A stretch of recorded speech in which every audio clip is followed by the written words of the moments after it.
The question isn't will they, the question is when they do, how long will it last?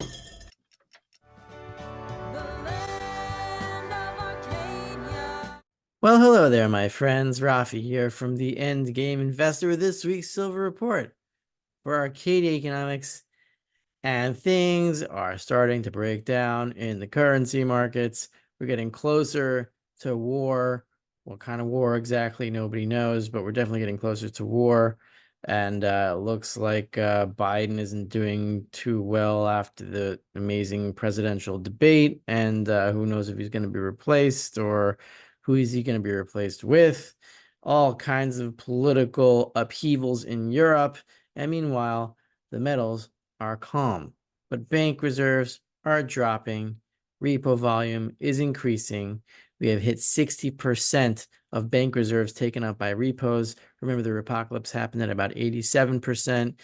So we could be weeks, probably months away from that point being hit.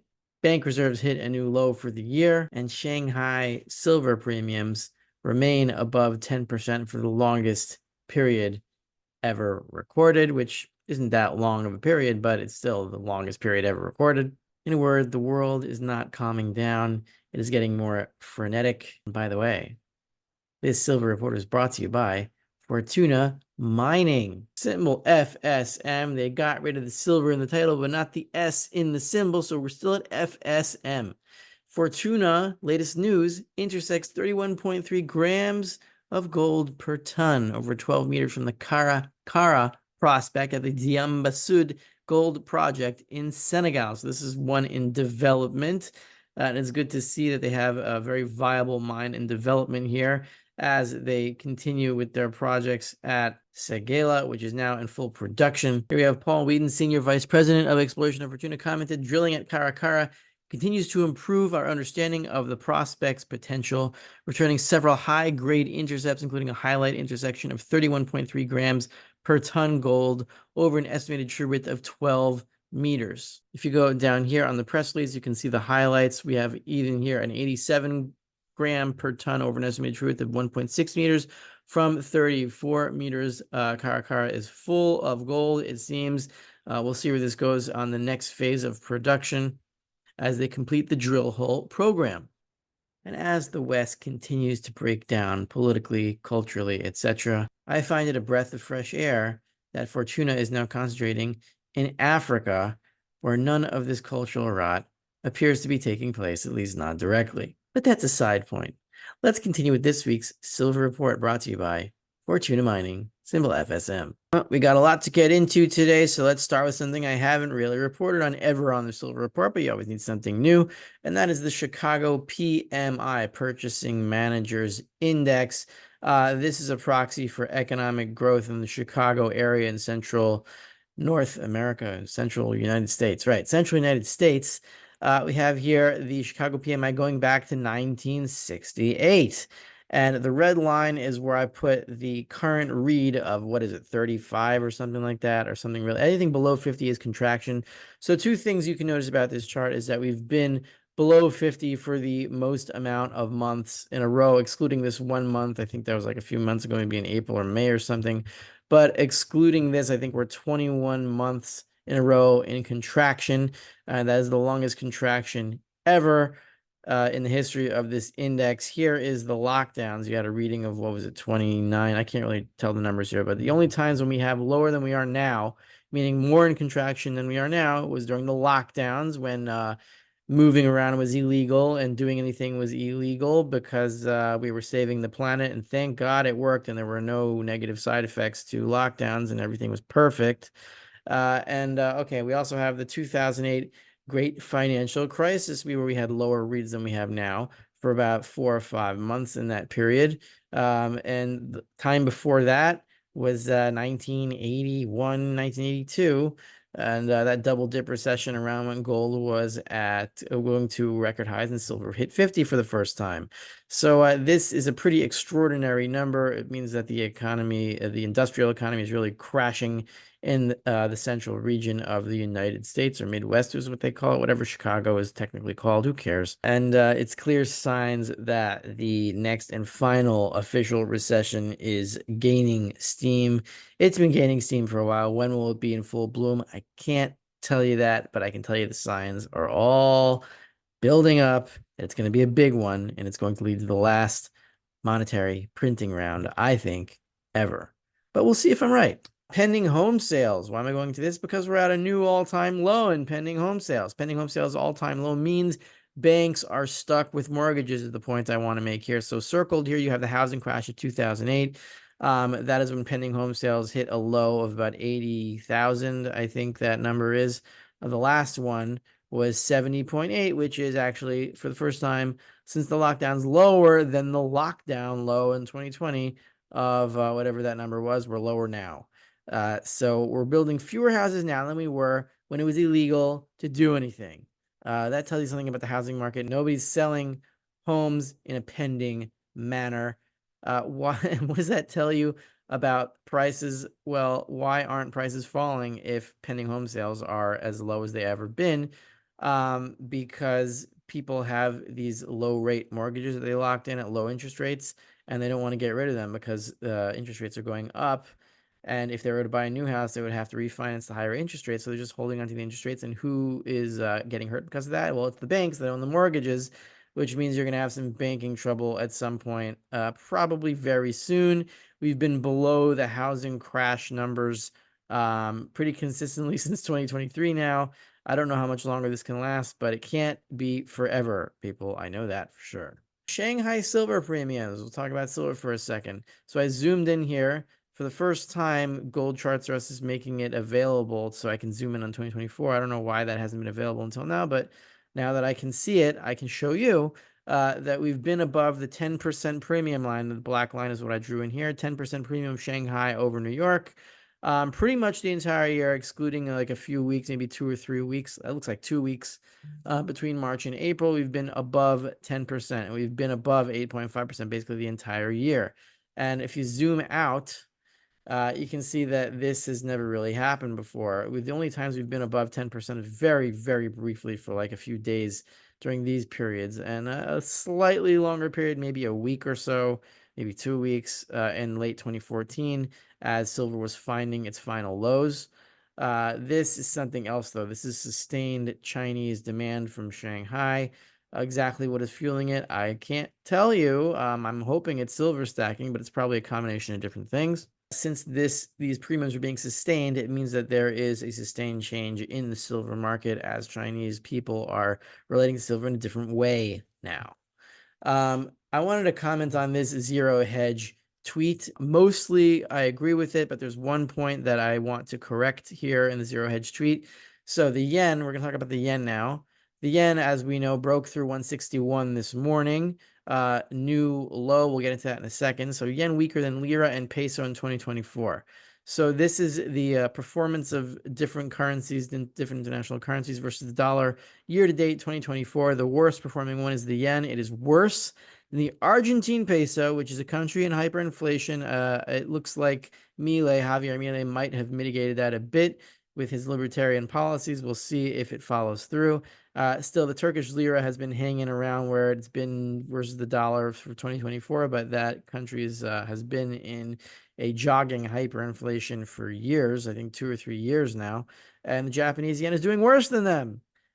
So the tweet says, and the latter part of the tweet, the best part is once you finally contain it, it's talking about the Bank of Japan to the yen. Once you finally contain the currency crisis in the yen, you have a bond market crash to look forward to. I slightly disagree with that assessment, and here's why. This is the next chart here. So it says yen weakness directly correlated with Japanese bond weakness. We can see here, and I've gone through this a few times. I just want to hammer home. It's so important, and so few people understand this, that the weaker the bond market is, the weaker the yen is. I've said it before, and I'll say it again. How this contradicts what Zero Hedge is saying in its tweet is once you contain the currency crisis, then you have a bond market crisis. But no, once you have a bond market crisis, you also have a currency crisis. They happen at the same time because the yen is the bond market, because the Bank of Japan owns so many bonds. That's what the yen is. So as the bond market unravels, so does the currency. There is no way to strengthen the yen at this point. If you hike rates, if the Bank of Japan hikes rates, let's say 4 or 5% to get rid of the spread between the dollar and the yen, then the yen collapses anyway because the bonds on its balance sheet collapse in value, and so does the purchasing power of the yen. Here is the chart of the yen, and I want to show you the technical situation we're in now. This is quite interesting. So I think the latest numbers on this is not 160.94. I think it's 161.1 or something like that. Whatever, we broke through 161. This is above the 1990 low here. Remember, the higher this is, the lower the yen is the amount of yen it takes to buy a dollar. The final support here, that might not even be a support because it's so blippy. It's very, very tenuous over here, is 163.29 in October 1986. So 163.29, we had one blip, and then after that, we pretty much have no support until we hit this line over here, this dash line of 189.45. So the 163 I'm getting from this number over here, where I moused over it and I froze the screen. So we have 163 and then 189.45. There's basically nothing between 163.3 and 189.45. So once we break through 163, which could be in the next few days, it could be imminently, we could head towards 189.45. And none of this precludes that the Bank of Japan won't intervene here. They still have cash to intervene. The question isn't will they, the question is when they do, how long will it last? A few days, a few weeks, a month, who knows? And what number are they waiting for? I have a hunch it might be 163.3 here, the final support zone, when they might smash it and then get the yen back into the 150s somewhere.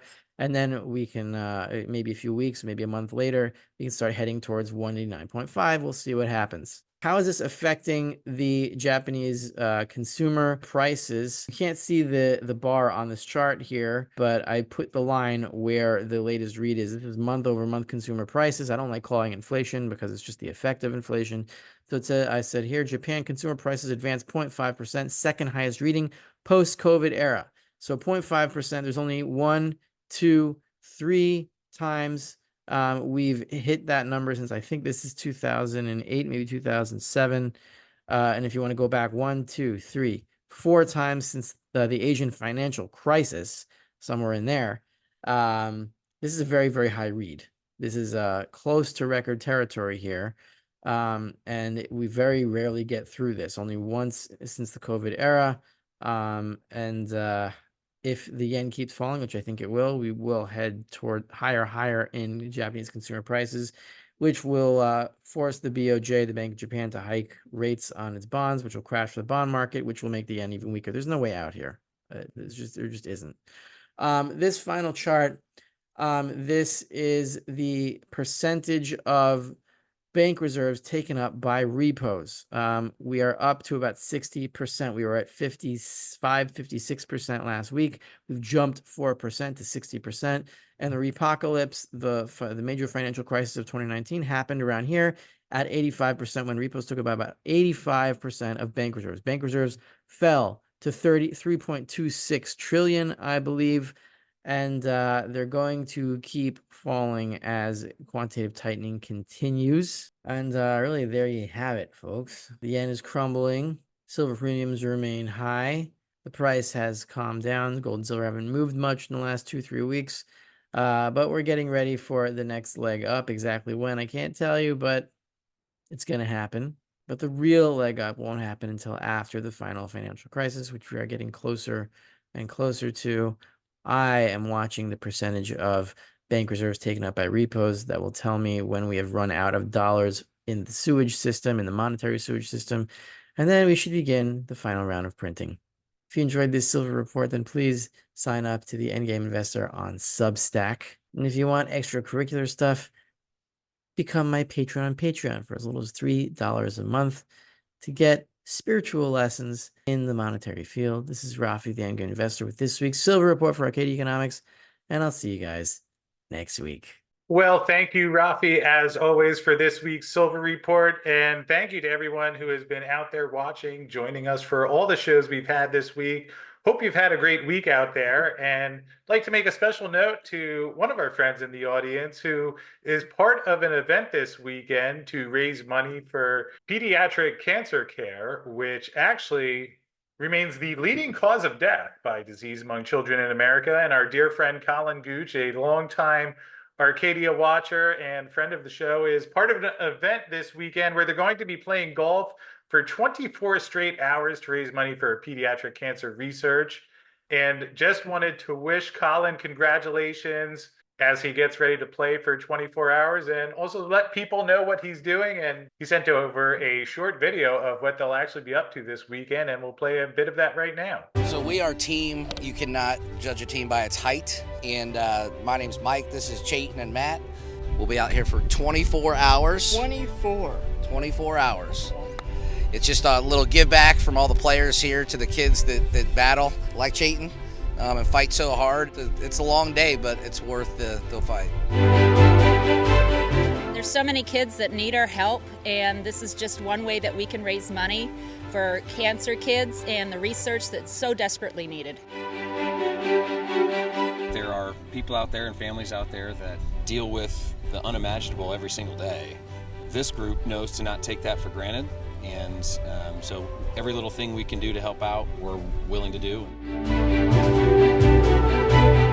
This is personal for me, as my nephew had pediatric brain tumors when he was 5, so this is a very special event for me, and the more we can do to raise awareness with kilts and skirts, but also raise money and just let them know that we care and that we're here to support them. So again, congratulations to Colin. If you would like to find out more or consider supporting their efforts as they're out there for 24 hours this Saturday, the link to that is in the description field below. Thanks to Colin for being out there doing good things in the world. Hope you're all getting set for a great weekend. Appreciate you, and we will see you again next week.